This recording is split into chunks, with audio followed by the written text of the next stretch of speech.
Par un thème très important. C'est un thème qui concerne seulement Eretz Israël.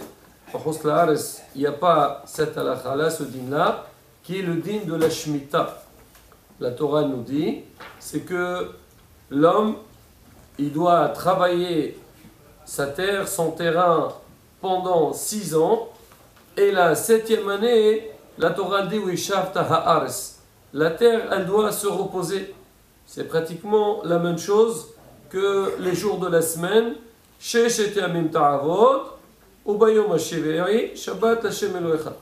jours, l'homme, il travaille, et le Shabbat, il doit se reposer, il doit le consacrer pour Akadosh Baruch Hu, et sur faire tout le Shabbat, et aussi ce qu'il n'a pas eu la possibilité de faire dans la semaine, tel que l'Imud Torah. Là, il faut que Shabbat, on prenne notre temps pour fixer des moments d'étude.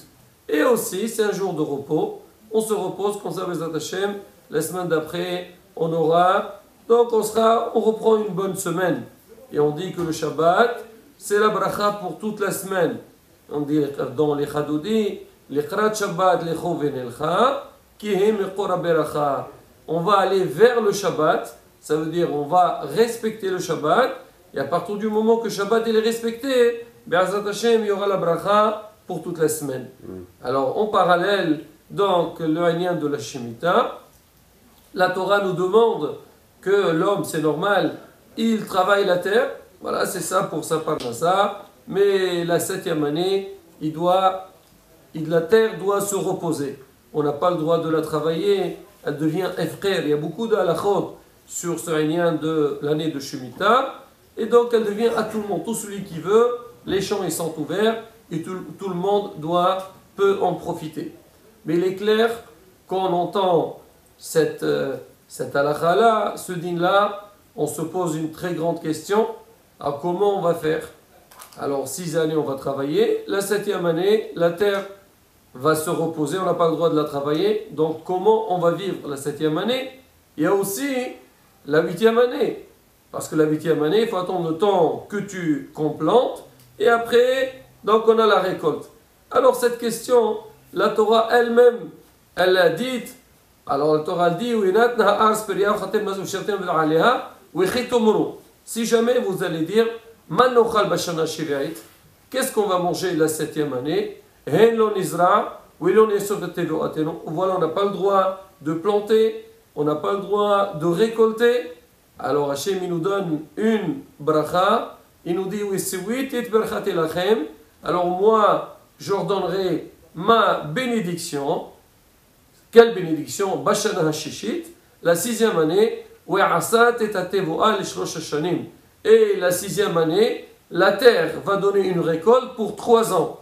Pour la 6e année, la 7e année et la 8e année, le temps qu'on a la récolte. Donc Hachem il nous donne une promesse par rapport au Sérien de la Shemitah. Alors de là, Chachamim ils disent, on apprend un principe très très important au niveau, ce qu'on appelle le bitachon, que l'homme dans la vie, il se pose énormément de questions et surtout par rapport à la parnassa. L'homme il passe tout son temps à travailler et il a besoin, c'est normal, il faut travailler pour avoir une parnassa, pour se nourrir sa famille. Alors maintenant, l'homme, il est tout le temps inquiet, angoissé. Est-ce que j'aurai ce que j'ai besoin ou pas? On dit, alors pour apprendre cette notion de bitachon, on regarde l'année de la Shemitah.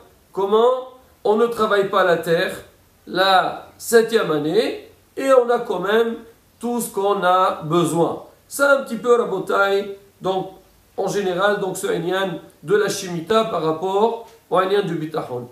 Mais Chachamim pose une très très très grande question. Ils disent, mais on ne comprend pas du tout. Comment l'homme, la 7e année, il pourrait s'angoisser, s'inquiéter et dire, comment je vais faire? Ah, je ne vais pas travailler ma terre et je n'aurai pas de récolte. Normalement, c'est angoissant quand tu dis à quelqu'un, tu sais, tel jour, tu fermes ton magasin. Tu dis, écoute, si je vais fermer, alors comment j'ai besoin, il faut que je gagne de l'argent. Alors maintenant, pour la Shemitah, a priori, cette question ne doit même pas se poser. Pourquoi? Parce que déjà la 6e année, quand l'homme il va travailler sa terre, Hachem il nous a promis que la terre donnera pour 3 ans. Alors si déjà la terre, elle a donné ce qu'il faut, pourquoi tu vas t'angoisser la 7e année? Il n'y a aucune raison que l'homme il va entrer dans une angoisse pour dire est-ce que je vais gagner, comment je vais faire pour avoir la nourriture, pour avoir ma parnassa. Machal et Mahadavar Domé. Si quelqu'un, maintenant, il travaille, on lui dit, tu sais, tu travailles un certain nombre de jours, par exemple, on travaille 6 jours, et le 7e jour, tu ne travailles pas. Dis-moi, hey, si je ne travaille pas le 7e jour, j'aurai un problème. On dit, t'inquiète pas, tu vas avoir un salaire qui sera pour toute la semaine. Même si tu ne travailles pas le Shabbat, alors de toute façon, le salaire qu'on va te donner, il va tenir compte aussi du samedi. Alors maintenant, c'est pareil aussi. Si le peuple d'Israël, Hachem, il aura promis que la 6e année, ils auraient de la récolte pour les 3 années, 6, 7, 8, normalement, il n'y a même pas de raison de s'angoisser ou se poser la question comment on va faire dans la 7e année et la 8e année. Alors Hacham il répond, il dit, de là on voit une manière de voir malheureusement chez l'homme qui est complètement fausse, c'est que le problème, le manque de bitachon n'est pas seulement quand l'homme il n'a pas. Alors l'homme, tu peux le voir angoissé quand il n'a rien. J'ai rien, je dis, oh là là, comment je vais faire? J'ai besoin. Et on nous dit, le problème, c'est que l'homme, même quand il entre dans des angoisses et il stresse. La preuve, on le voit. Aujourd'hui, les gens, Baruch Hashem, ils travaillent, ils ont la parnassa, ils ont tout ce qu'il faut, et tout le temps, ils ont envie de ramasser encore plus. Pourquoi tu veux ramasser encore plus? Ah, tu dis peut-être, hasbi shalom, un jour, j'aurai des problèmes, au moins, je fais des économies. Et quand tu parles avec eux, tu leur dis, dis-moi, combien tu possèdes? Ou comme on dit dans un peu le langage, combien tu pèses? Il dit, écoute, moi, ce que je possède maintenant, avec ça, je peux vivre moi et mes enfants et 10 générations plus tard.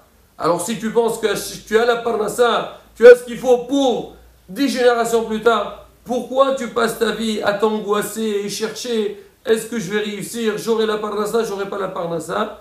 Donc justement, c'est ça le problème de bitachon.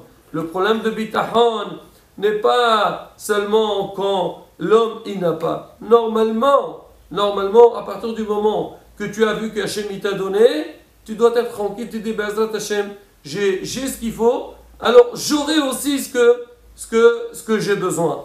Et c'est ce que la Torah nous dit. Il dit Hachem dit pendant les 6 années. Ah, donc nous, on doit dire Hachem il a dit, ne vous inquiétez pas, je donnerai ce qu'il faut et vous ne devez pas du tout vous angoisser par rapport à tous vos besoins. Et bien, le principe est simple.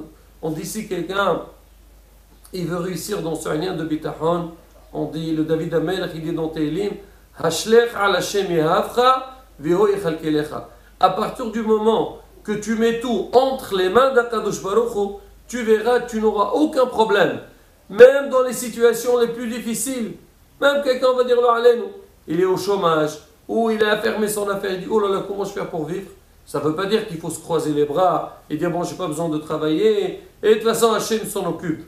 C'est vrai, Hachem il s'occupe, mais Hachem il veut que toi tu fasses ton ishtadlout. Mais le principe le plus important, c'est que l'homme, toujours, il met ses yeux vers Akadosh Baruch Hu. Quand tu dis c'est Hachem qui me donne, la Be'ezrat Hachem, la bracha elle vient. Et on va raconter une histoire. Comment, c'est quoi? Mettre confiance en Akadosh Baruch Hu, mettre tout entre les mains d'Hachem. On raconte sur un avrech. Un avrech, il s'est marié. Et on sait très bien, dans un kollel, le salaire n'est pas terrible. Alors il s'est marié, il commence sa vie, il a dit, avec qui s'est mis en accord avec sa femme, ils vont vivre dans un studio. Un jeune couple, le mari toute la journée il est au kollel, sa femme elle travaille, un studio peut leur suffire. Mais Baruch Hashem, une année plus tard, ils ont eu un enfant. C'est sûr, 3 personnes dans un studio, c'est un peu, on va dire, c'est un peu serré. Mais ils se sont dit, bon, écoute, on sait, chacun il fait par rapport à ses moyens. Un couple avec un bébé, bon, c'est pas la fin du monde. Et Baruch Hashem, ils ont pu vivre tranquillement dans ce studio-là. L'année d'après, Baruch Hashem, encore un enfant. Maintenant, avec 2 enfants, c'est pas évident. Mais encore une fois, ils savent que ils ne peuvent pas faire autrement, sinon il faut que le Avrech, il va travailler, lui, il veut continuer dans son limoud, dans son collège.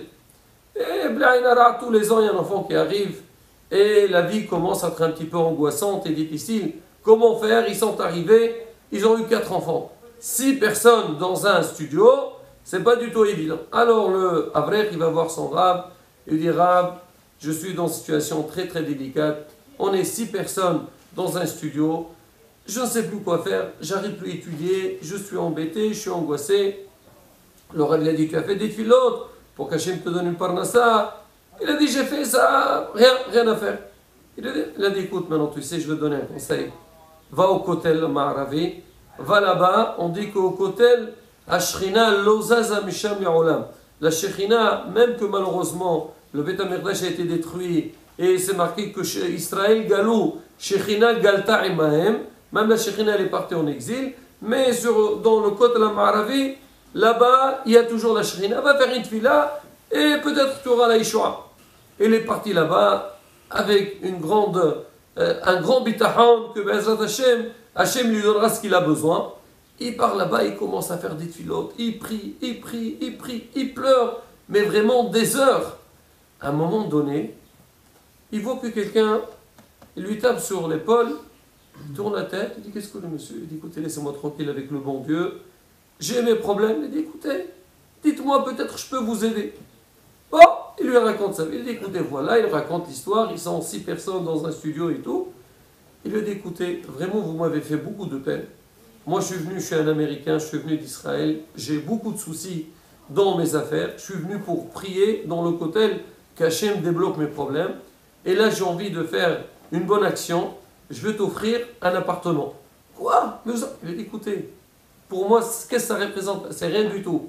Eh bien, écoutez, ne vous inquiétez pas. Où vous habitez? Il dit, j'habite à Bnei Brak.